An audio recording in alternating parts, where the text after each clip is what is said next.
Hello friends, welcome to our channel knowledge again point. मेरा नाम है अंकित शर्मा और आज हम करने वाले हैं सीआरपीएफ ट्रेड्समैन, जो कि आपके एग्जाम जो चल रहे हैं उसका एनालिसिस करने वाला हूं।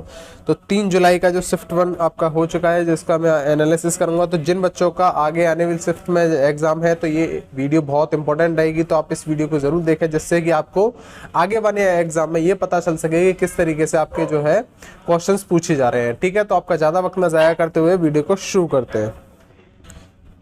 तो पहला क्वेश्चन ये पूछा गया था आपसे कि अंडमान और निकोबार जो द्वीप समूह है उसकी सबसे ऊंची चोटी कौन सी है। तो सबसे इसकी अंडमान और निकोबार द्वीप समूह की बात करूं तो सबसे ऊंची चोटी कौन सी है, इसकी सडल पीक है इसकी सबसे ऊंची चोटी। ठीक है, अब देखिए मैं बात करता हूं अंडमान निकोबार से कुछ रिगार्डिंग पॉइंट्स की। तो देखिए मैं बात करता हूं कि अंडमान और निकोबार जो द्वीप समूह है, इसको जो अलग करने वाला है वो है 10 डिग्री। जो 10 डिग्री चैनल की मैं बात करूं, ये करता है अंडमान और निकोबार को अलग। ठीक है, अंडमान और निकोबार को 10 डिग्री। बात करूं मैं 9 डिग्री किस किस के बीच में है, तो 9 डिग्री की बात करूं, ये आता है आपका लक्षद्वीप और किसके बीच में, मिनिकॉय के बीच में। किसमें, लक्षद्वीप और मिनिकॉय के बीच में। एक आता है आपका 8 डिग्री चैनल।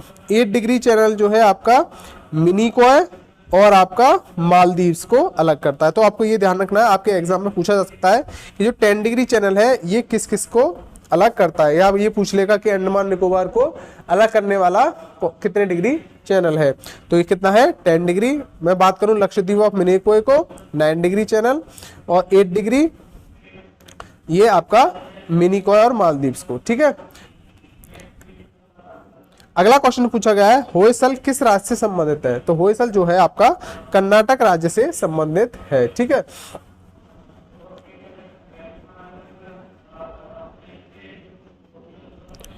अगला क्वेश्चन है लाल कुर्ती आंदोलन का नेतृत्व किसने किया। तो जो लाल कुर्ती आंदोलन है इसका नेतृत्व किसने किया, ये किया गया था आपके खान अब्दुल गफार खान के द्वारा इसका नेतृत्व किया गया था। ठीक है फ्रेंड्स, अगला क्वेश्चन है अकाली आंदोलन किससे जुड़ा हुआ है। तो अकाली आंदोलन जो है सिख सुधार आंदोलन से जुड़ा हुआ है। ठीक है, और ये आंदोलन कब से कब तक चला था, 1920 से लेकर 1925 तक ये आंदोलन चला था। ठीक है, अगला क्वेश्चन है चंदेरी का युद्ध कब हुआ था। तो चंदेरी के युद्ध की बात करो तो 1528 में हुआ था। अब देखिए ये चंदेरी का युद्ध जो है किस किस के बीच में लड़ा गया था, ये बाबर और आपका वर्सेस मेदिनी राय के बीच में ये युद्ध लड़ा गया था। ठीक है, अब देखिए बात करता हूं मैं बाबर की। तो देखिए बाबर के मुख्य 4 युद्ध थे जो कि आपके एग्जाम में पूछ लिए जा सकते हैं। तो देखिए सबसे पहले मैं बात करूं तो देखिए सबसे पहला है आपका 1526 का, जो कि आपका आता है पानीपत का। कौन सा, पानीपत, जो कि बाबर किस किस के बीच में लड़ा गया था, बाबर और आपका इब्राहिम लोदी के बीच में। दूसरे युद्ध की बात करता हूं 1527 के बीच में, जो कि आपका खानवा का युद्ध था। किसका, खानवा का, जो कि आपका बाबर और आपका राणा सांगा के बीच लड़ा गया था। तीसरे युद्ध की बात करूं 1528, जो कि आपका चंदेरी का युद्ध था, बाबर और आपका किसके बीच लगाया गया था, मेदिनी राय के बीच में। बात करूं मैं 1529 का जो युद्ध लड़ा गया था, ये आपका बाबर और आपका अफगानों के बीच में लड़ा गया था, जो कि कौन सा युद्ध था, इसे बोलते हैं हम घाघर का युद्ध। ठीक है, अगला क्वेश्चन है आपका गुलाम वंश का संस्थापक कौन था। तो देखिए गुलाम वंश का संस्थापक था आपका कुतुबुद्दीन ऐबक। ठीक है, इस वंश की स्थापना कब हुई थी, इस वंश की स्थापना कुतुबुद्दीन ऐबक के द्वारा की गई थी, जो कि आपका कब से कब तक चला था, 1206 से लेकर 1290 तक ये आपका गुलाम वंश चला था। इसके बाद आता है आपका खिलजी वंश। खिलजी वंश का संस्थापक जो कि आपका कौन था, खिलजी वंश का संस्थापक जलालुद्दीन खिलजी था, जो कि 1290 से लेके 1320 तक आपका इसका जो है शासन इसने किया था। तुगलक वंश कब से कब तक रहा, तुगलक वंश का 1320 से 1398 के बीच रहा। इसका संस्थापक जो था वो गयासुद्दीन तुगलक था। ठीक है, बात करता हूं मैं सैयद वंश। सैयद वंश का जो है 1414 से लेकर 1451 तक था। इसके संस्थापक की बात करूं तो इसका संस्थापक जो था वो खिज्र खां था। अगला आता है आपका लोधी वंश, जिसका जो कि आपका समय काल की बात करूं तो 1451 से लेकर 1426 तक रहा था। जिसका संस्थापक की बात करूं लोधी वंश के, तो उसका था बहलोल लोधी। ठीक है, अगला आपसे पूछा गया है प्रसिद्ध सांची स्तूप किस धर्म से संबंधित है। जो प्रसिद्ध सांची स्तूप है किस धर्म से संबंधित है, ये आपके बौद्ध धर्म से संबंधित है। किससे है, बौद्ध धर्म से संबंधित है। और मैं बात करूं इसके सांची के स्तूप की, तो ये मध्य प्रदेश के भोपाल में स्थित है। ठीक है, कहां पर स्थित है, मध्य प्रदेश के भोपाल में। अगला पूछा गया था प्रतिष्ठित 2021 का विश्व खाद्य पुरस्कार किसने जीता है। तो जो आपका 2021 का विश्व खाद्य दिवस है, जो पुरस्कार है, किसने जीता था, ये जीता था आपका डॉक्टर शकुंतला हरेक सिंह ने के द्वारा ये आपका विश्व खाद्य पुरस्कार जीता गया था। ठीक है, अगला क्वेश्चन पूछा गया है 2011 की जनगणना के अनुसार सबसे कम साक्षरता दर वाला राज्य कौन सा है। तो सबसे कम साक्षरता दर वाले की बात करूं तो ये है आपका बिहार। और सबसे ज्यादा देखिए सबसे कम कौन है, बिहार, जिसकी जो साक्षरता दर थी ये आपकी थी 63.8%, 63.8% थी। ठीक है, यही मैं बात करूं सबसे ज्यादा थी आपकी केरल की। कितनी थी, ये थी आपकी 93.9%, लगभग 94% इसकी केरल की रही थी।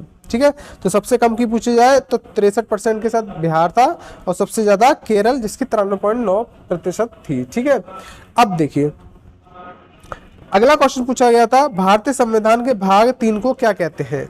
तो जो आपका भारतीय संविधान का जो भाग 3 है, इसको आपका मैग्ना कार्टा के भी नाम से जाना जाता है। अब देखिए जो आपका भाग 3 है, इसमें आपके क्या आते हैं, मौलिक अधिकार आपके आते हैं। मौलिक अधिकार कहां से लिए गए हैं, ये आपके अमेरिका से लिए गए हैं। ठीक है, अब देखिए मौलिक अधिकार के अंतर्गत कितने आते हैं, पहले इसमें जो है 7 भाग हुआ करते थे। कितने थे, 7 पार्ट में डिवाइड था, लेकिन अब इसमें जो है वर्तमान में कितने हैं, 6 हैं। कौन सा हट चुका है, संपत्ति का अधिकार जो है आपका, कौन सा, संपत्ति का अधिकार। संपत्ति के अधिकार को क्या बना दिया, कानूनी अधिकार बना दिया है। कौन सा, कानूनी अधिकार। ठीक है, कब बनाया गया था, 1978 में बनाया गया था। कौन से संविधान संशोधन द्वारा, 44वां संविधान संशोधन के द्वारा। इसको जो है अनुच्छेद 31 से हटाकर 300 के क में इसको रखा गया है। ठीक है, तो ये आपको ध्यान रखना है, संपत्ति के अधिकार को अब कानूनी अधिकार बना दिया गया। 44वां संशोधन कब, 1978 में, 300 अनुच्छेद 300 से हटाकर 300 के काम में रख दिया है। अब जो वर्तमान में 6 जो है इसके मौलिक अधिकार, वो कौन कौन से हैं। पहला आता है आपका समानता का अधिकार, जो कि आपका है 14 से लेकर 18 के बीच में। दूसरा आता है आपका स्वतंत्रता का अधिकार, जो कि आपका 19 से लेकर के 22 के बीच में आता है। तीसरे की बात करूं मैं, शोषण के विरुद्ध अधिकार, जो कि 23 और 24 आता है। अगला आता है आपका धार्मिक स्वतंत्रता का अधिकार, जो कि 25 से लेकर 28 के बीच में आता है। आगे की बात करूं मैं, इसमें सांस्कृतिक और शिक्षा का अधिकार जो है आपका 29 और 30 के अंतर्गत आता है। और आखिरी की बात करूं जो है आपका संवैधानिक उपचार, जिसको हम बोलते हैं अनुच्छेद 32 के अंदर। किसमें, अनुच्छेद 32 के अंदर। और भीमराव अम्बेडकर ने ही इसे संविधान की आत्मा कहा है। किसे कहा है, अनुच्छेद 32 को। लेकिन अगर आपसे ये पूछा जाए कि संविधान की आत्मा किसे कहा गया है, तो संविधान की आत्मा प्रस्तावना को कहा गया है। लेकिन अगर आपसे ये पूछ लिया जाए कि संविधान में भीमराव अम्बेडकर ने किसको संविधान की आत्मा कहा है, तो आपको ध्यान रखना है अनुच्छेद 32 को आपका संविधान की आत्मा कहा है। ठीक है, तो फ्रेंड्स ये थे आपके जो कि 3 जुलाई की पहली शिफ्ट में सीआरपीएफ ट्रेड्समैन में जो आपके जीके के प्रश्न पूछे गए थे। ठीक है, तो फ्रेंड्स मिलते हैं हम नेक्स्ट आपकी एनालिसिस में। तो अभी तक जिन बच्चों ने हमारा चैनल सब्सक्राइब नहीं किया, वो चैनल सब्सक्राइब कर लें और जितना हो सके लोगों में ज्यादा से ज्यादा शेयर करें। ठीक है फ्रेंड्स, मिलते हैं नेक्स्ट वीडियो में। Okay, goodbye, thank you.